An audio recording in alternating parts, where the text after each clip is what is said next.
Jonás 1:15 dice: y tomaron a Jonás y lo echaron al mar, y el mar se aquietó de su furor. El 16 dice: temieron aquellos hombres a Jehová con gran temor, y ofrecieron sacrificio a Jehová e hicieron votos. 17 dice: pero Jehová tenía preparado un gran pez que tragase a Jonás, y estuvo Jonás en el vientre del pez 3 días y 3 noches. Amén. Yo estuve deleitándome ahí en el libro de Jonás. Es un libro muy corto en la Biblia suya. Si usted lo mira, debe tener una sola hoja. Es un libro que tiene 4 capítulos. Es un libro del cual podemos sacar muchísimas enseñanzas, muchísimas perlas de bendición para la vida de cada uno de nosotros. Es un libro que narra la actitud de un hombre ante la voluntad del Señor. Y es así que usted, cuando lee el libro de Jonás, en el capítulo 1 y 2, usted ve el llamado de Dios hacia un hombre. En el capítulo 1 y 2 usted ve el llamado que tiene Dios hacia un hombre, y la decisión de este hombre de seguir o no seguir en obediencia la voluntad del Señor. En el capítulo 1 y 2 nosotros vemos la espiral descendente de Jonás desobedeciendo al Señor. Usted lee cómo usted conoce la historia. Para quienes no conocen la historia, les recomiendo que la lean. Una sola hoja de su Biblia y usted habrá leído un libro completo de la Biblia, Jonás. La historia narra que Dios llama a este hombre, al profeta Jonás, y lo envía a predicar el evangelio a Nínive. La historia narra que Jonás no está de acuerdo con lo que el Señor le comisiona a hacer, y decide tomar el camino opuesto al cual el Señor le envió. Él desciende a Jope, según dice la Escritura, y de Jope desciende al barco, y del barco desciende al fondo del barco, y del fondo del barco desciende al fondo del mar. La desobediencia de este hombre hace que el Señor, en su misericordia, envíe una gran tormenta para redirigir los pasos del desobediente profeta. Yo sé que eso no le ha pasado a nadie aquí en este lugar. Nadie ha tenido que enfrentar grandes tormentas o adversidades a causa de caminar en su propia voluntad en lugar de caminar en la voluntad del Padre que le llamó y que le envió. Jonás desciende y desciende y desciende en esa espiral del pecado, de la desobediencia al Padre, y se encuentra en una condición de abismo. Yo no puedo evitar ahí hacer un paralelo en esta historia, en el libro de Jonás, un paralelo con la historia del hijo pródigo. Usted también conoce la historia del hijo pródigo, ¿sí? Conoce la historia, la parábola del pródigo, aquella que narró el Señor Jesús, cuando narra que un padre tenía 2 hijos y el hijo menor decide tomar su propio camino y malgastar su herencia, y había un hijo mayor que se quedó en casa, ¿se acuerdan? En los capítulos 1 y 2 nosotros vemos el paralelo de Jonás comportándose como el hijo menor de la parábola del pródigo. Jonás decide tomar su propio camino, como el hijo menor del pródigo decidió tomar su propio camino. Jonás decide ir en contra de la voluntad del Padre y alejándose del Padre, y el hijo menor del pródigo tomó la misma decisión, alejándose del Padre. Yo sé que aquí nadie ha tomado esa mala decisión. Para ser honesto, yo sé que todos los que estamos aquí un día caminamos en los pasos del hijo menor de la parábola del pródigo. Un día caminamos en la desobediencia de querer hacer nuestra voluntad, sacrificando la voluntad del Padre. Y es así que el Señor en su misericordia levantó una gran tormenta en el mar, volviendo a la historia de Jonás, e hizo que el mar sea tan bravo que parecía que el barco se partía. Eso es lo que dice la historia. Parecía que el barco se iba a partir y los marineros iban de un lado al otro diciendo: ¿por qué será? ¿De quién es culpa? ¿Qué estará pasando? ¿Quién es el culpable? Y echan suertes y la suerte cae sobre aquel que estaba en el fondo del barco durmiendo, Jonás. La historia narra que le preguntan: ¿y por qué? ¿Qué has hecho de malo para que esté pasando esto? Y Jonás reconoce que él es el culpable de esa gran tormenta, manifestando la misericordia del Señor para dirigir los pasos del profeta. ¿Cuántos dicen aleluya? Parece contradictorio que uno tenga que agradecer por la tormenta que se levantó en contra nuestra o a causa nuestra. Parece contradictorio que uno tenga que decir: gracias, Señor, por todo esto que estoy atravesando. Porque es lindo agradecer por lo bueno que ante nuestros ojos es bueno. Pero cuando tenemos que sufrir condiciones de tormenta o condiciones de abismo, cuesta decir gracias, Señor. Sin embargo, aquí en el capítulo 1 de Jonás, el Señor está manifestando su gracia a través de la tormenta.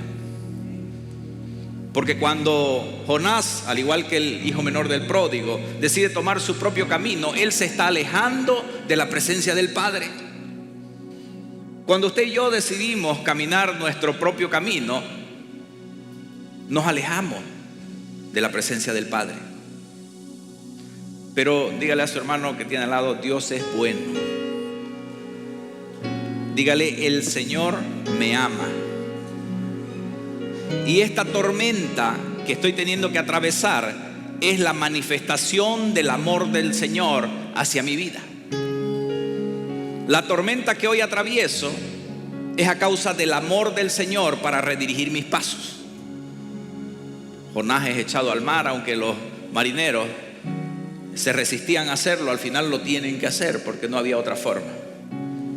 Y cuando Jonás es echado al mar, la tormenta se calmó. Y ahí está Jonás descendiendo a la profundidad del mar. Pero el Señor tenía preparado un gran pez para que se trague a Jonás. ¿Cuántos dicen gracias, Señor, por el gran pez? Pareciera que la cosa va de mal en peor. Pareciera en tu vida que la cosa va de mal en peor. Salgo de esto para entrar en esto otro. Salgo de la tormenta para ser tragado por el pez. Pero déjeme decirle que así como la tormenta es la manifestación de la gracia del Señor para contigo, el ser tragado por el gran pez, que parece la muerte segura, es la manifestación del Señor, del amor del Señor para contigo, salvándote de la muerte segura. Jonás tuvo que descender y descender y descender, así como el hijo menor del pródigo tuvo que descender y descender y descender para terminar entre los cerdos, deseando comer la comida de los cerdos. Jonás descendió hasta lo profundo del mar, y en esa condición de abismo, cuando ya levantamos los ojos al cielo y reconocemos que no tenemos más recursos para salir de allí, es que podemos ver nuestra escasez y la abundancia de nuestro Padre. Cuando ya no hay más recursos, se acabó nuestro intelecto, nuestros conocimientos, se acabó nuestra inteligencia, y no tenemos más recursos que abrir nuestros labios y clamar a Él. Muchas veces tenemos que llegar a tocar fondo para reconocernos necesitados de Él. Cuando ya estamos allí con el diagnóstico adverso, con los varios ceros en rojo, cuando ya no hay salida, es que reconocemos que somos totalmente dependientes de Él. Y es que muchos nos ven en nuestras tormentas, pero desconocen nuestros abismos. Cuando Jonás se encuentra en el abismo, es cuando él hace la mejor oración que pudo hacer en su vida. Yo cuando escucho la oración de Jonás, me imagino a alguien en plena terapia intensiva, dependiendo 100% de la voluntad del Señor. Jonás ora desde el vientre del pez, y la oración está narrada en el capítulo 2 de Jonás, que se las quiero leer. Dice el 1:17: pero Jehová tenía preparado un gran pez que tragase a Jonás, y Jonás estuvo en el vientre del pez 3 días y 3 noches. Capítulo 2. Entonces oró Jonás a Jehová su Dios desde el vientre del pez y dijo: invoqué en mi angustia a Jehová y Él me oyó. Yo sé que solo los que saben lo que significa el abismo, estar en una condición de abismo, saben lo que es saberse escuchado por el Señor en medio de la angustia. En medio de su angustia, él clamó al Señor teniendo certeza de que el Señor lo escuchó. Quiero decirte el día de hoy que desconozco lo profundo de tu abismo, desconozco lo difícil de tu circunstancia, pero conozco el amor de mi Dios. Y te puedo asegurar que en medio de tu angustia, clamando a Él, Él te oirá. En medio de tu angustia, clamando al Señor, el Señor oirá tu voz, el Señor oirá tu clamor, el Señor responderá tu oración. Y Él me oyó, y desde el seno del Seol clamé, y mi voz oíste. Me echaste a lo profundo en medio de los mares, y me rodeó la corriente. Todas tus ondas y tus olas pasaron sobre mí. Entonces dije: desechado soy de delante de tus ojos, mas aún veré tu santo templo. Aleluya. ¿Cuántos pueden decir aleluya? ¿Cuántos pueden tener esa certeza de un hombre en plena terapia intensiva, sabiéndose liberado por su Dios, a pesar del sonar de los monitores, a pesar de la dificultad del asunto, a pesar del diagnóstico adverso, a pesar de lo difícil de la circunstancia? Ante nuestros propios ojos vemos que la situación no tiene salida, no hay solución. Sin embargo, en medio de esa situación somos capaces de decir: estoy desechado ante tus ojos, pero tengo la certeza de que voy a volver a ver tu santo templo.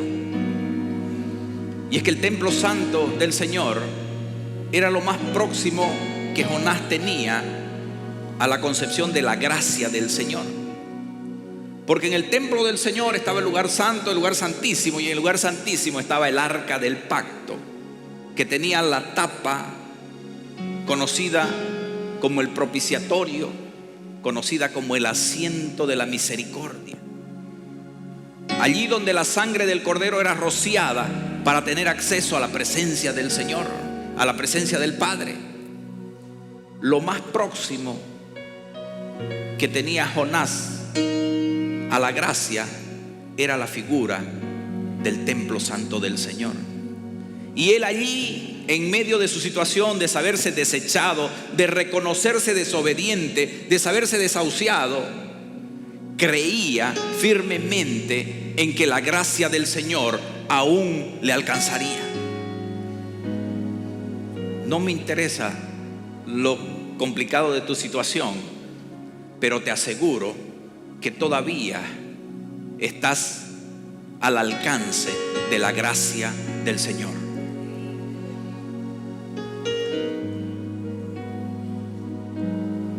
Las aguas me rodearon hasta el alma, rodeóme el abismo, el alga se enredó en mi cabeza. Descendí a los cimientos de los montes, la tierra echó sus cerrojos sobre mí para siempre. Mas tú sacaste mi vida de la sepultura, oh Jehová, Dios mío. Yo no sé si la gente que llega a una situación así de terapia intensiva está consciente de lo que le está pasando. Quizás la mayoría no. Pero lo que sí le aseguro es que cuando aquellos salen de esa terapia, son conscientes de que fue el Señor el que los sacó de la sepultura segura. Y son capaces de reconocer en agradecimiento que están aquí hoy gracias a que el Señor les libró de la muerte. Y dice el 7: y cuando mi alma desfallecía en mí, me acordé de Jehová. Y mi oración llegó hasta ti en tu santo templo. Los que siguen vanidades ilusorias, su misericordia abandonan, mas yo con voz de alabanza te ofreceré sacrificios, pagaré lo que prometí. Lo que quiere decir esta oración del verso 9, mas yo con voz de alabanza te ofreceré sacrificios, pagaré lo que prometí, es: mas yo seguiré siendo agradecido contigo. La palabra alabanza, si usted la toca ahí y la busca en el original hebreo, es la palabra todá. Es la palabra todá, que en hebreo quiere decir gracia. Si usted va a Israel, en todo momento le dirán todá rabá, muchas gracias. Y lo que dice aquí Jonás es: yo voy a seguir siendo agradecido aun cuando me encuentre en una condición de abismo. Yo voy a seguir siendo agradecido aun cuando el diagnóstico médico sea contrario. Yo voy a seguir siendo agradecido. ¿Cómo podemos ser agradecidos después de que nos rechazaron el crédito que nos traería tranquilidad? ¿Cómo ser agradecidos cuando el médico nos dice que nuestra situación es terminal? ¿Cómo ser agradecidos cuando perdemos un ser querido? Y es que tenemos que aprender a ser agradecidos en todo momento con el Señor. Y en vez de decir ¿por qué te lo llevaste?, decir gracias Señor por el tiempo que me lo prestaste. En lugar de decir ¿por qué hoy tengo que levantarme con esta rodilla así?, decirle Señor, gracias por todos los años que viví en salud, en vigor, en fortaleza.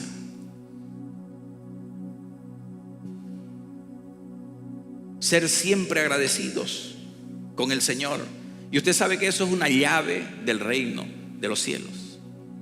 Porque cuando usted es agradecido, el Señor cambia su circunstancia. Porque aquí Jonás fue agradecido y dice la palabra: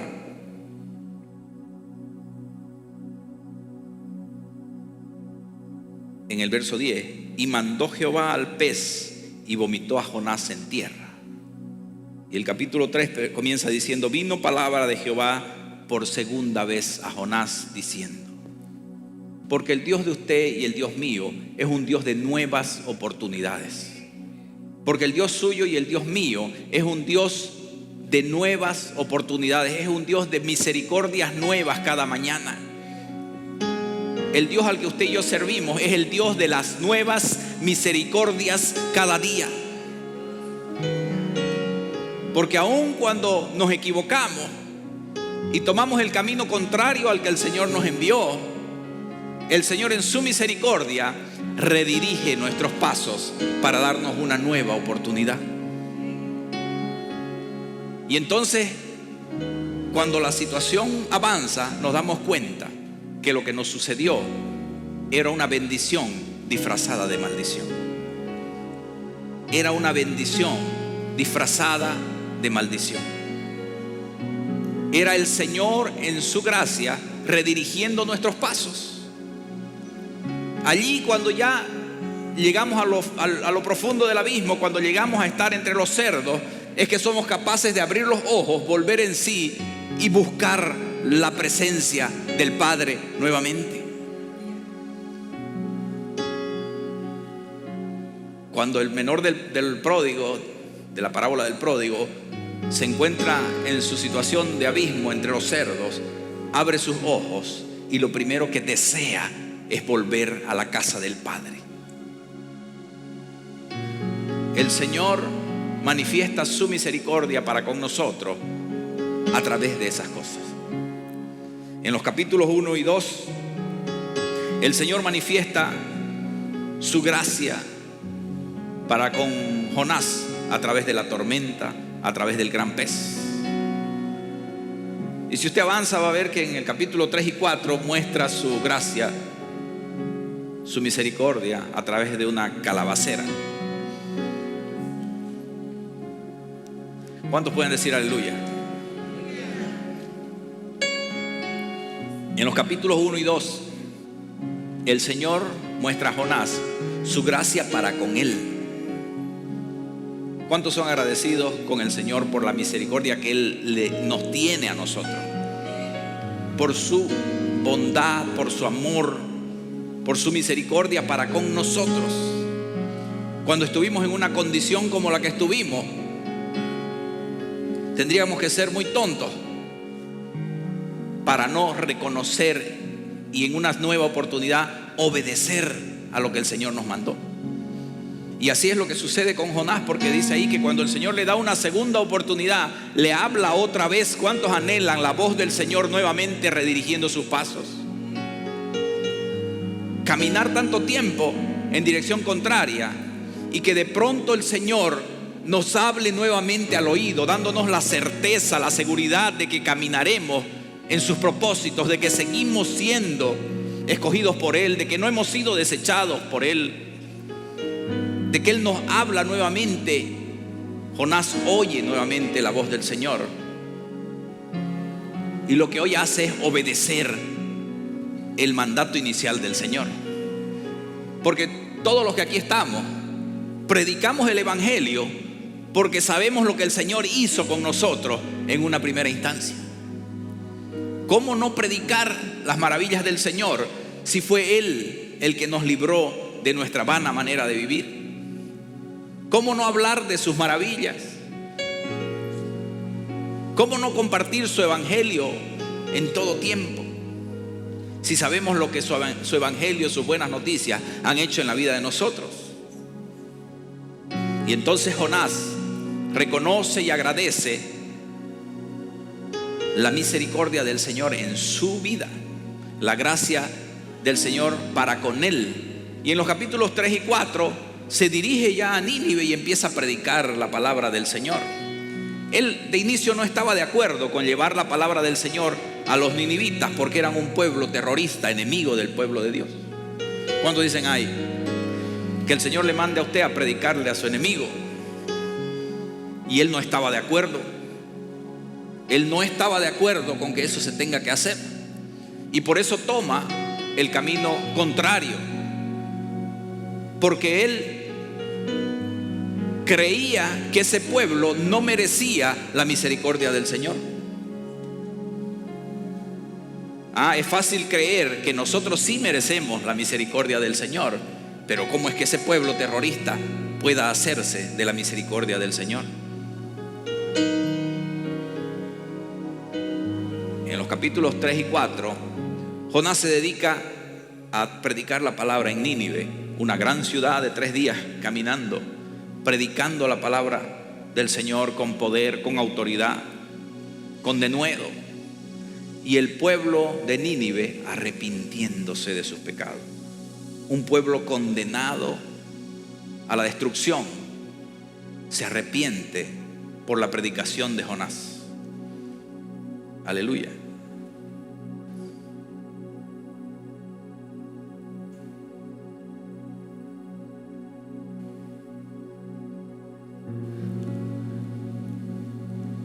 Cuando Jonás predica el evangelio del Señor en esta segunda oportunidad, el pueblo de Nínive se arrepiente. Pero Jonás no está de acuerdo con la decisión del Padre. ¿Cuántos dicen ahí? Jonás no está de acuerdo con la decisión del Padre. Y en los capítulos 3 y 4, Jonás se comporta como el hijo mayor de la parábola del pródigo. Aquel que siempre estuvo en la casa, aquel que no se fue a malgastar la herencia, aquel que siempre permaneció al lado del Padre,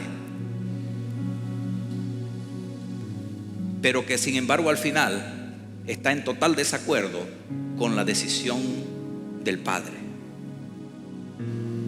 Porque él no puede creer de que el hijo menor que fue a malgastar la herencia pueda recibir la misma gracia que él, que nunca salió de la casa, recibió. Para Jonás era fácil entender la gracia del Señor para con él, pero le era muy difícil entender la gracia del Señor para con aquel.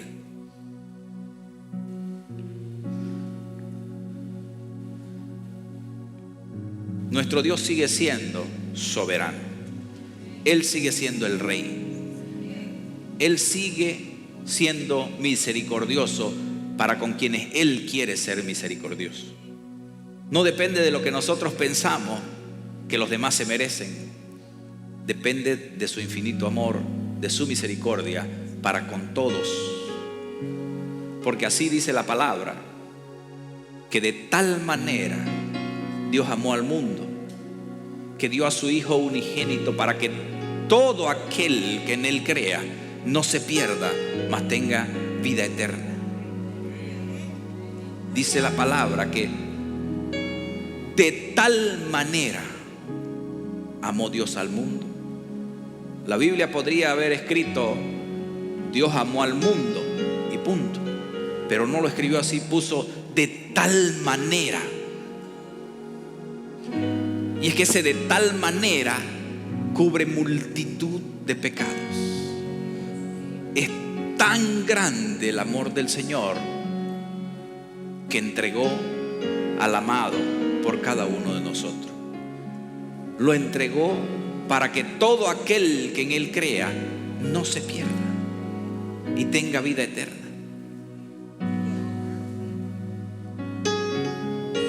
Quizás tú tienes en esta mañana en el corazón una persona que ves que es muy difícil que pueda hacerse de la misericordia del Señor, que es muy difícil que pueda aprovechar, disfrutar de la gracia del Señor. Pero te quiero decir que para el Señor no hay nada imposible. Que no importa cuán difícil tú creas que sea que aquella persona cambie su mala manera de vivir, el Señor le amó de tal manera que también por Él entregó al amado. El Señor ama a aquel de tal manera que también a aquel puede alcanzarle su gracia. Llegará el momento en que sus ojos serán abiertos y verá la necesidad de volver a la casa del Padre. Jehová mandó el gran pez por su gracia. Allí en el vientre del pez, Jonás pudo decirle: te doy gracias, Señor. Y gritar: la salvación es de Jehová. Aún dentro del vientre del pez, él grita en una revelación que tiene del Padre: la salvación es de Jehová. Y Jonás, siendo hebreo, lo que gritó en hebreo fue allí en el vientre del pez: Yahshua, que quiere decir Jesús, que quiere decir la salvación de Jehová. así como aquel que tienes en tu corazón hoy desconoce o rechaza al Señor Jesús, el Señor puede hacer que sus ojos sean abiertos de repente y que abra los ojos al cielo y que mire su condición de abismo, que mire su condición de comida de cerdos y grite: solo en Jesús hay salvación, y redirija sus pasos en búsqueda de la casa del Padre, en búsqueda de la presencia del Padre. Porque la salvación es de Jehová. Porque la salvación está en Jesús. Y no depende de lo que usted y yo pensemos. Y no depende si nosotros pensamos que se lo merecen o no se lo merecen. Depende de la salvación del Señor. ¿Cuántos pueden decir aleluya en esta mañana?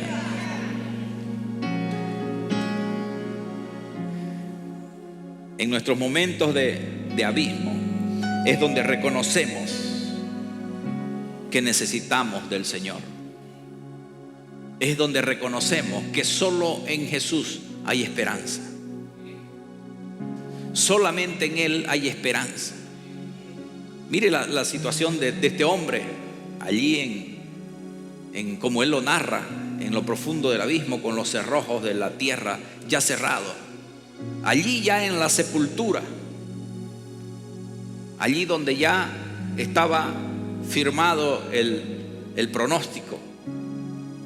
Allí el corazón de ese hombre está lleno de esperanza, porque reconoce que la salvación es de Jehová, que la salvación no depende de lo que miramos en nuestro entorno.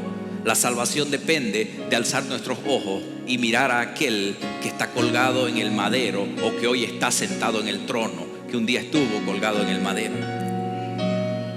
Pero es que a veces miramos todo como una maldición. Y como compartíamos la semana pasada, la serpiente de bronce colgada en la estaca,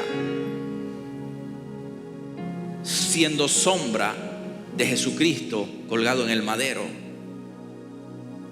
era el requisito para ser salvados de la muerte segura. El requisito era alzar los ojos al que estaba en el madero. Imagine usted en medio desierto, rodeado de serpientes, y tener que dejar de mirar a la serpiente para alzar los ojos a la serpiente que estaba en el madero. Dejar de preocuparse por lo adverso que se ve en la tierra para alzar los ojos y ver la segura salvación de aquel que está colgado en el madero. Hermano amado, quitemos los ojos de la condición actual, de la situación de desierto, de la situación de serpientes, de la situación de tormentas, de peces, de las situaciones adversas, y alcemos nuestros ojos al Señor Jesús. Seamos capaces de quitar los ojos. Pero es que si dejo de mirar, me pica, me muerde, tengo que hacerle lance. Olvídese, deje de mirar a las serpientes y alce sus ojos a Jesús, porque el requisito es ese. Aquel que en Él cree tiene vida eterna. Aquel que en Él cree ciertamente pasará de muerte a vida. Saldrá, como dice Jonás, de la sepultura para ir a la vida eterna. ¿Cuántos dicen aleluya? ¿Cuántos dicen aleluya?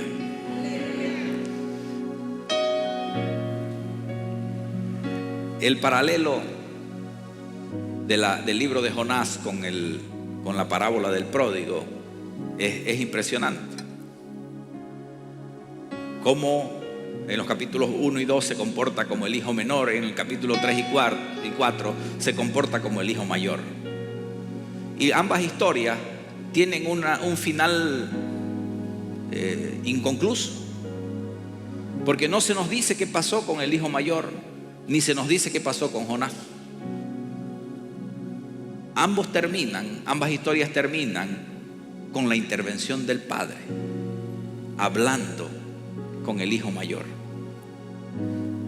Y usted y yo tenemos que abrir bien nuestros ojos, porque así como un día caminamos como el hijo menor de la parábola, así como un día caminamos como el Jonás de capítulos 1 y 2, alejados del Señor, haciendo nuestra propia voluntad,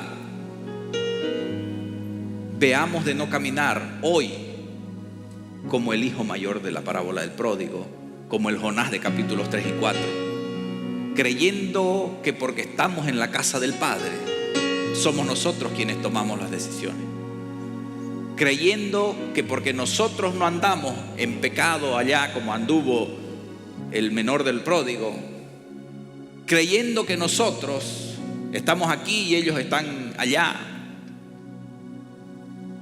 Tenemos que cuidarnos de no cometer el pecado del hijo mayor, de no cometer el pecado del Jonás de capítulos 3 y 4, entendiendo la salvación para nosotros, pero desechando, no entendiendo la salvación del Señor para los otros. El Señor termina diciéndole: pero hijo, vos siempre estás conmigo, ¿de qué te quejas? Todo lo que tengo es tuyo. ¿Por qué ahora que vivís en mis caminos te seguís quejando de las decisiones que yo tomo? ¿Por qué ahora que vivís en mis caminos vivís juzgando lo que yo hago con los que aún no me conocen o con los que me rechazan? ¿Por qué ahora que vivís en mi casa te cuesta entender que aquellos que están afuera también son objeto de mi amor? También están al alcance de mi gracia, de mi misericordia. Y el hijo mayor de la parábola no se lee, no se escribe qué decisión tomó. No dice que le haya dicho: verdad, papá, tiene usted razón, yo lo quiero, usted lo quiere a mi hermano, déjeme abrazar a mi hermano. No dice nada de eso. Y en Jonás también, cuando el Señor hace provisión, porque sabe lo que hizo Jonás, ¿no? Cuando vio que el pueblo se salvó de la campaña evangelística que él hizo en Nínive, Jonás hizo una campaña evangelística y aquellos que estaban condenados a morir se salvaron porque alcanzaron la misericordia del Señor.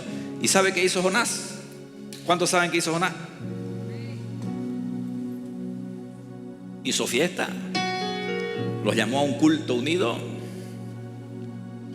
Jonás se enojó.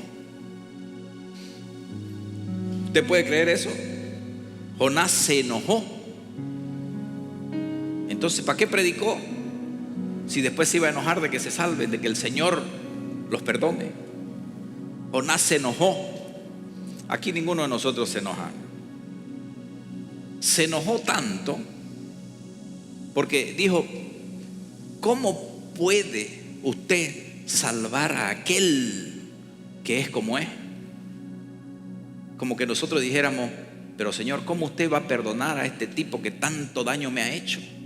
Es que no es posible. Pero Señor, ¿por qué usted le va a dar a aquel igual que a mí después de cómo él se portó? Señor, después del daño que me ha hecho, ¿por qué usted puede perdonarlo también a él? Y se enojó. Jonás se enojó y se enojó tanto que se fue a lo lejos a mirar, esperando que Dios se arrepienta y que caiga fuego sobre la ciudad. El profeta Jonás dice que estaba ahí en pleno sol y la misericordia del Señor fue manifestada a su vida a través de una calabacera. Nace un arbusto y le da sombra. ¿Por qué será que el Señor nos ama tanto, no? Cuando pareciera que no merecemos nada, Él nos sigue bendiciendo. A pesar de nuestra queja, de nuestra forma de ver y de tomar las decisiones de Él, Él nos sigue bendiciendo. El Señor nos bendice. ¿Cuántos dicen aleluya? El Señor nos ama. Él nos sigue bendiciendo. Y Jonás está allí y la sombra que le quemaba la cabeza, el sol que le quemaba la cabeza, la sombra le da el refrigerio que él necesita para seguir esperando la destrucción de aquel pueblo. ¿Por qué nos vamos a alegrar con las bendiciones del Señor y nos vamos a enojar cuando viene el mal? Así dice en Job. Job 2:10 dice: ¿recibiremos de Dios el bien y el mal no lo recibiremos? ¿Acaso Dios no es soberano? Al final, tanto lo que es bueno como lo que nos parece malo es para bendecirnos. El Señor sigue tomando las decisiones, pero aleluya que el que toma las decisiones es mi papá.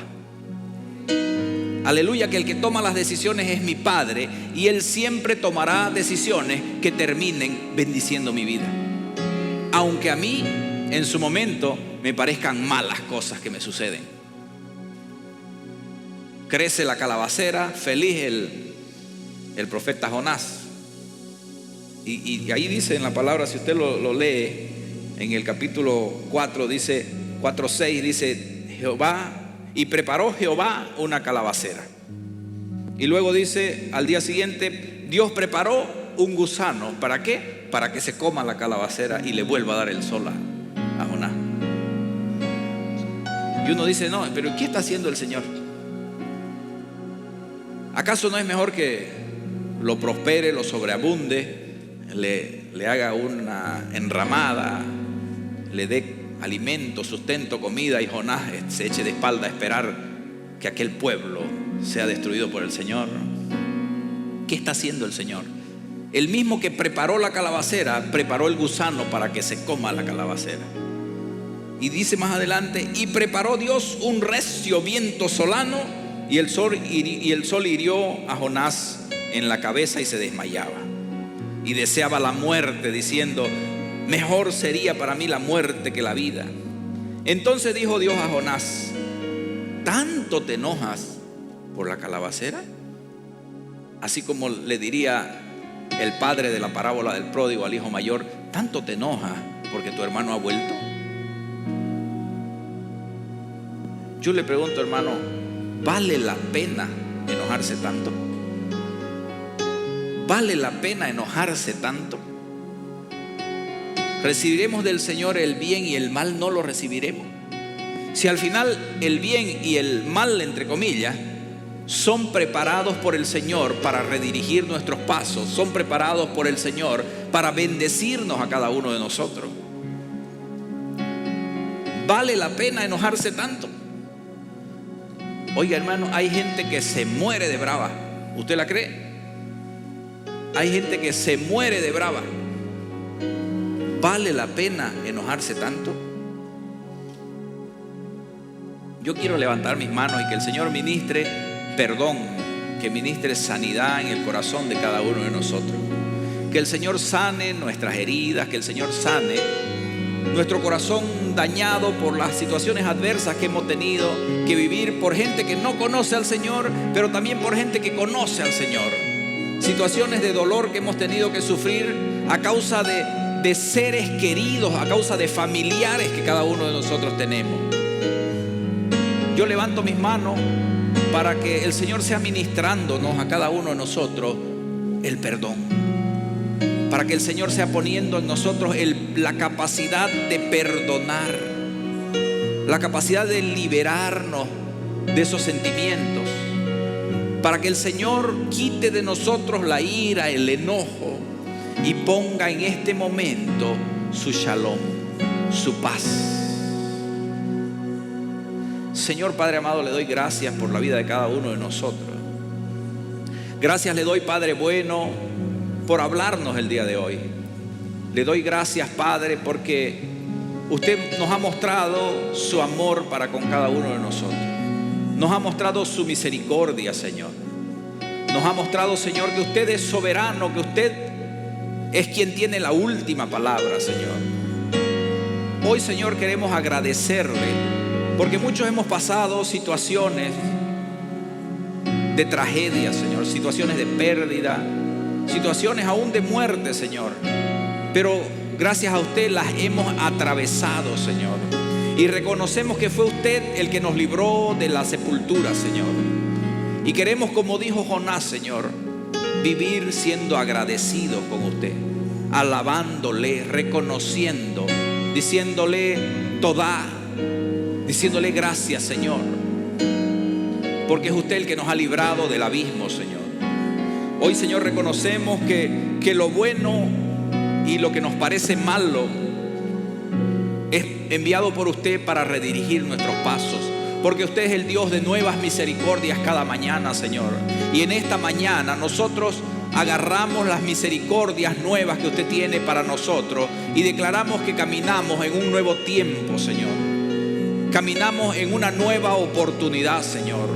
Una oportunidad nueva en la que seremos agradecidos con usted, Señor. De que seremos, Señor, sabios en el trato con nuestros familiares, Señor. Con nuestros hijos, con nuestros padres, con nuestros cónyuges, Señor. Seremos sabios y agradecidos con usted por la vida de ellos, Señor.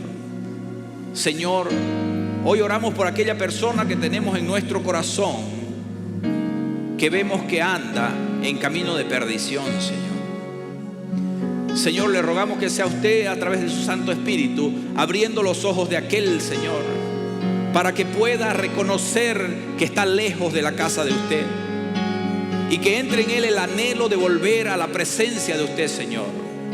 Aún, Señor, si alguno de nosotros que estamos en este salón nos hemos alejado de su presencia, hoy clamamos a usted reconociendo que la salvación es suya, Señor. Y le pedimos, Padre, que no aparte usted su presencia de delante de nosotros, Señor. Le damos gracias, Padre, en el nombre precioso de Cristo Jesús. Amén, amén y amén.